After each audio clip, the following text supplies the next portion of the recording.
Welcome to Speaking of Love, the podcast, with your host, Toya. This podcast was created as a platform for spreading love.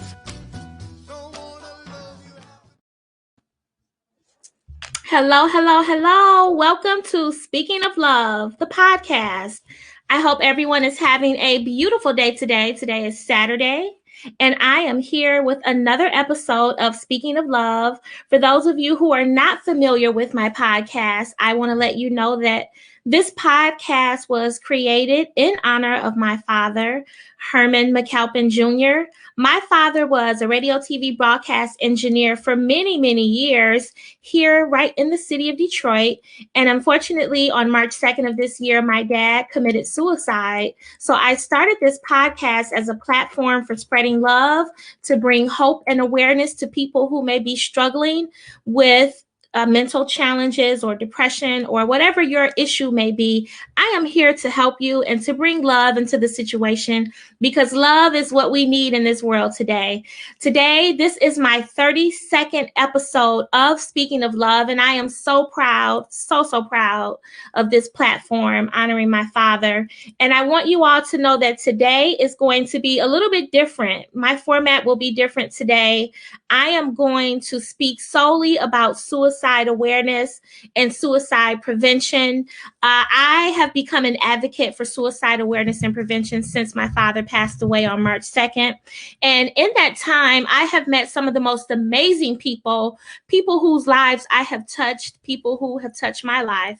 And today I want to talk more in depth about suicide awareness, about suicide prevention. Suicide is a very, very serious mental health crisis here in the United States and abroad. Suicide is not a crime. It's a mental health challenge. It's a mental health crisis that we are facing. So I want to talk to you all today about suicide. I would like to help you if you or someone you know may be struggling with it, struggling with thoughts of depression, struggling with thoughts of harming yourself and others. I am here today to help you. So we're going to get right into it. We're going to get started. The first thing I would like to do is share with you some information. I was up late last night and I have a PowerPoint presentation that I would like to present to you for suicide awareness, to talk to you all today. And I want this podcast episode to be interactive.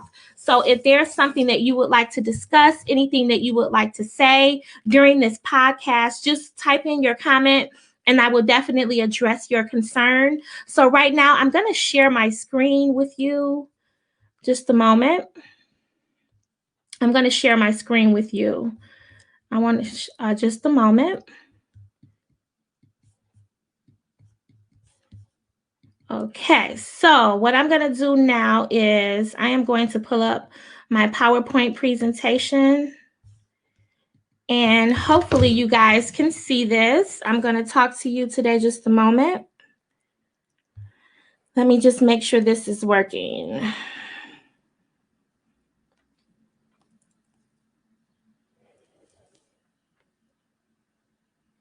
Okay, I see what we have here. Just a moment, one moment. Getting it all together for you. Okay. Now we are all set. Okay, so here we are. Today, I am going to talk to you about suicide awareness and prevention. I created this here in honor of my father, Herman McAlpin Jr. Let me talk to you guys a little bit about my dad. I want you all to know the type of person my dad was. My dad was an amazing guy. He had a really, really big heart, and he loved being in the public eye, and he loved helping people. And this PowerPoint presentation that I have created today is here. The purpose of this is to help you understand about suicide and how it affects others. These two photographs here are my favorite photographs of my dad. The first photograph here is my father working at the WGPR studio in Detroit. He hosted a radio show called Speaking of Sports. And as you can see, my platform is called Speaking of Love. in honor of my dad, and I adopted the name Speaking of Love behind his show, Speaking of Sports. Now, I know nothing about sports, but my dad was a huge basketball fanatic. He was a basketball star at one point in his life, and he really, really loved and enjoyed being a point guard at Wayne State University. So what I want to talk to you about today is the introduction to suicide. 1 in 10 college students have been seriously considering suicide, especially even more now with the pandemic that we are facing in our lives. Suicidal thoughts, making plans for suicide, suicide attempts amongst adults 18 to 25 years old have become very prevalent. Suicide is the third leading cause of death for 15 to 24-year-olds, and there are more than 1,000 suicides on college campuses each year. Now, right now, I want to talk to you about the risk factors of suicide. So here's a list of risk factors. Number 1, depression. Number 2, self-esteem, having low self-esteem, mental illness, substance abuse, eating disorders, a family history of suicide, self-mutilation, prior suicide attempts. A lot of people who attempt suicide and complete suicide, it's not their first time. And also there are situational crises like a breakup with a boyfriend or an illness diagnosis or the loss of a child or loved one. Also, athletes may be at increased risk due to injuries, intense pressure, success failures. For example, I have a friend of mine who was a college basketball player, and he ended up being injured playing basketball, which kind of ruined his career. So in cases like that, people can become very depressed and they don't want to live anymore. So now I want to talk to you about what to look for. What to look for in a person who may be considering suicide. The first thing is they'll talk about it a lot. You know, people will make comments and say, I don't want to be here anymore. Or what is my purpose? Why was I ever born?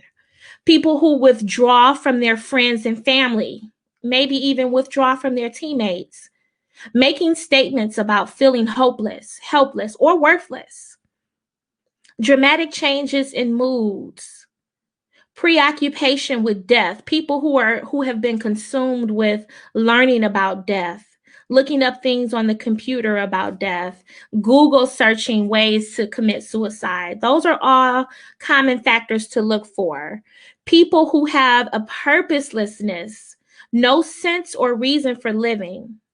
A loss of interest in the things that ones care about. For example, if a person loves to paint and they love to do things creatively, but all of a sudden they've lost their mojo and they're not doing those things anymore, that could be a sign of contemplating suicide. Or you'll have people who may give away their valuable possessions. If they have their favorite watch or a favorite pair of earrings or an article of clothing that they're just starting to give important things away to other people, that can be a sign. Another sign is unexplained anger, aggression, irritability.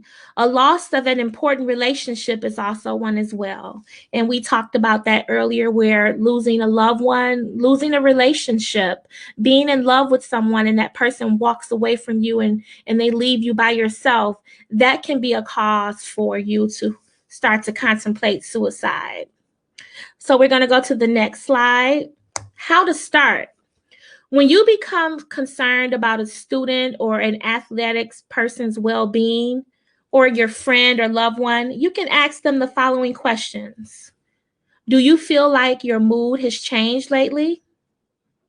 Have you been feeling sad in the last week or two? Have you felt an increase in stress lately? Haven't any stressful events happened recently in your life? Have you had thoughts of hurting yourself? Have you felt so bad that you had thoughts of death or suicide? These are questions that you can ask someone that you may believe to be contemplating suicide. How do you help them? That's the biggest question. You know, when people are faced with someone who's hopeless and they don't know how to help them, I'm going to give you the tools right now. If you're concerned about someone who may be at risk for committing suicide, for harming themselves, for harming others, what should you do? The first thing you should do is ask them to talk with someone who can help. Set up a meeting or a phone call with a mental health professional to assess this safely. You can stay with the person until they're in a safe environment and they have had contact with a mental health professional. I recently received a phone call from someone who was suicidal, and I had to get in my car and go spend time with that person face to face. So that's one thing you can do. They don't need to be alone if they're in that mode. Make sure that you follow up with an appointment with a mental health counselor. And the next thing you can do, bring the local ER hospital that can evaluate and offer short-term stabilization and admission. If a person is contemplating suicide, you have the right to call 911.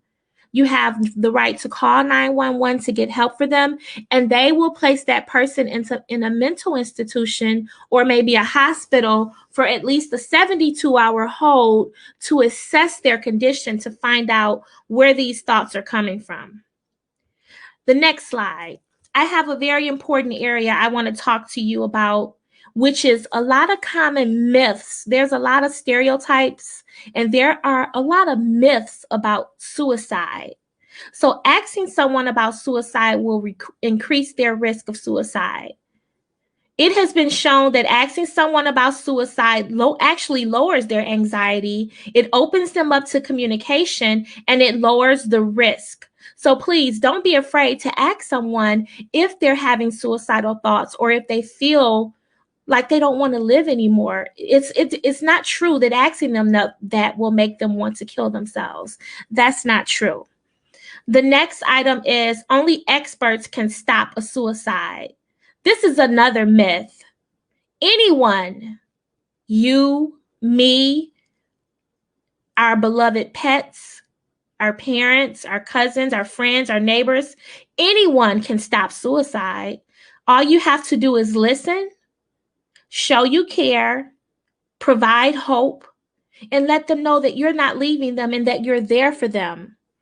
Anyone can stop a suicide. So please don't believe the myth that only an expert or a trained medical professional can stop a suicide. That's not true. Another common myth is suicidal people don't talk about it. Do you know that most suicidal people have given some sort of clue or communicated an intent prior to their attempt? Most people who have committed suicide have given some clue, verbal clues, that they are ready to end their lives. Okay, let's go down to the next one. Another common myth is those who talk about suicide don't do it. That's very untrue. This is another untrue myth. Those who talk about it may even try or even complete self-destructive behaviors, and they may even commit suicide. So when people talk about it, don't take it lightly. Another myth is once a person decides to attempt suicide, no one can change their mind. Okay, this is another myth. This is not true. Suicide is a preventable form of death. Almost any positive action can save a life. So a person can have their mind set up. They can believe in their minds that they're going to end their lives. They're done. They're ready to go. But a person like me, you, anyone can help them change their minds. We have the power. It's a preventable form of death. And any action that we take can save a life. A phone call can save a life. A card in the mail can save a life. Showing people that you care for them can save a life. Here's another myth. No one can stop suicide. That's totally untrue. We can stop suicide. If people in crisis get the help that they need, they are far less likely to attempt suicide. And let me say that again. The myth is no one can stop suicide. But what you need to know is that if people in crisis get the help they need, they are far less likely to attempt suicide. Now, I know you guys are wondering, how does she know about all of this? I've done a lot of research for suicide prevention and awareness, and here are some resources available for you.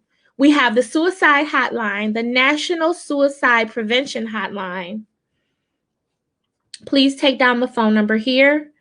It's 1-800-273-TALK, 1-800-273-TALK. If you don't want to talk about your problems, you can text them. You can call this number and they'll offer you the option to text. And then we also have the National Crisis Hotline Network. Now, they deal more with mental health problems, mental health challenges. You can call that number as well, 1-800-SUICIDE. And then also you can contact your local mental health care center or the ER or hospital. And the last and final slide here is my book. I am coming out with a book. I'm going to be a published author. It's coming out this month. My book is called Speaking of Love, which is the same name of my podcast, Speaking of Love. And I wrote this book in honor of my father. It's a guide for anyone who has lost a loved one to suicide. And in the book, I am going to be sharing pointers and tips on how to navigate life after losing someone you love to suicide. Suicide is not a topic that we need to hide from. It's not a topic that we should avoid. It's not a topic that people should stir away from. It's a very serious mental health crisis throughout the world. And I am here today to let you know that life is hard, especially we're living through the middle of a pandemic right now. And people are going through so many different problems. People have lost their jobs and marriages have ended and relationships have ended. Jobs have been taken away from people. We are going through some hard times right now. But I want you all to know that suicide is not the answer. Suicide is not the way. It's not the way. And if anything that I have said here today has helped you, I want you to know that that was my purpose. My purpose for coming here today was not to get sympathy, not to have people feel sorry for me because my father committed suicide. I am using my hurt and my pain for a greater purpose, to help others, because I wish that my dad could have had the opportunity to look at a podcast before he committed suicide, before he left this earth. I wish that there was someone or some way that he could get help to deal with the pain that he was feeling at the time, his final moments on this earth. I often think about what he felt and what it meant for him to make such a devastating decision. I'll never know the answer to that question. But what I do know is I'm still alive. And as long as I'm still alive, I want to make my aim and my mission and my purpose for this podcast, my purpose for living on this earth right now, is to advocate suicide awareness and prevention. It's a devastating, it's a crisis in our society. And I wrote this book, Speaking of Love, and it's going to be coming out on Christmas Day. My book is coming out on Christmas Day, and you'll be able to purchase it. I will give you that information at a later date. But I just wanted to come on here today. My podcast is very sacred to me, Speaking of Love. And today I did not have a guest. I wanted to come on to talk to you all about the subject matter that was the impetus for me creating this podcast. So if anyone here would like to reach out to me about suicide awareness and prevention, please do so, because it's a very serious problem. In our society, we need help. We need people to help us because it's not easy living in the world. And sometimes you have those dark moments in your life when you feel like you're all alone, and the depression, the suicidal thoughts will tell you you are alone. You should kill yourself. That's the purpose of the depression, is to bring you down. But you have to rise above that and just know that reaching out for help, it doesn't make you weak. It actually shows strength when you are at a vulnerable point in your life and you can reach out for help. So I'm here today. I don't want to preach to you like I'm standing on a soapbox, but I am here with love in my heart, and I want to help you or someone you love. And I want you to know that suicide is never the answer. It will definitely end your problem, but it will create problems for the people in your life that love you and care about you, because we're the ones who have to live with the pain and the decision that you've made to take in your life. So, Speaking of Love is my podcast, and I am here today and I'm speaking of love, and I'm speaking of love in a way where I hope it reaches millions of people. Suicide is serious. Suicide is not the way. And I want you all to know that my dad was a wonderful guy. My father not only killed himself, but he killed his wife moments before taking his own life. And I don't speak much about the wife because I don't have permission from her family to discuss her or to talk about her or to give her name. But in all respect to her, she was a beautiful person. She didn't deserve what happened to her. And it was so unfair and it was very tragic. And I want you all to know that if you have thoughts of harming yourself, harming other people, it's time to get help. It's time to reach out to talk to someone, because it's not something you can do on your own. Suicide is a crisis that needs the intervention of other people. Those thoughts that you have in your mind, they may not go away right away. You may need some help to get to the other side of those thoughts. And that's my purpose for being here today, is to provide you with information. The Suicide Awareness Hotline is 1-800-273-TALK. If you don't feel comfortable calling to talk to them, you can actually send me a private message and you and I can talk. We can do that. We can do that. I can help you, because I never want another person to feel the pain that I have felt from losing my father. So I'm asking you to continue to support me in this podcast, continue to support me in my mission. This is very sacred to me. And just know that life is not easy, but we all know that what we're going through, it's not going to last forever. This pandemic that we're in, it's not going to be here forever. Eventually, it's going to end. It's going to be over. And when the pandemic is over, guess what? This is just a temporary setback. We'll go back and resume our lives. And unfortunately, some people have lost their lives in this pandemic. Some people won't get the opportunity to start over. And it's a tragedy that we live in such an imperfect world. But just know that if you're still alive and you're still breathing and you're still here, there's still hope. So I thank you all for watching today. I thank you all for listening to me. And I will be back here next Saturday at 12 o'clock noon for another episode of Speaking of Love, the podcast.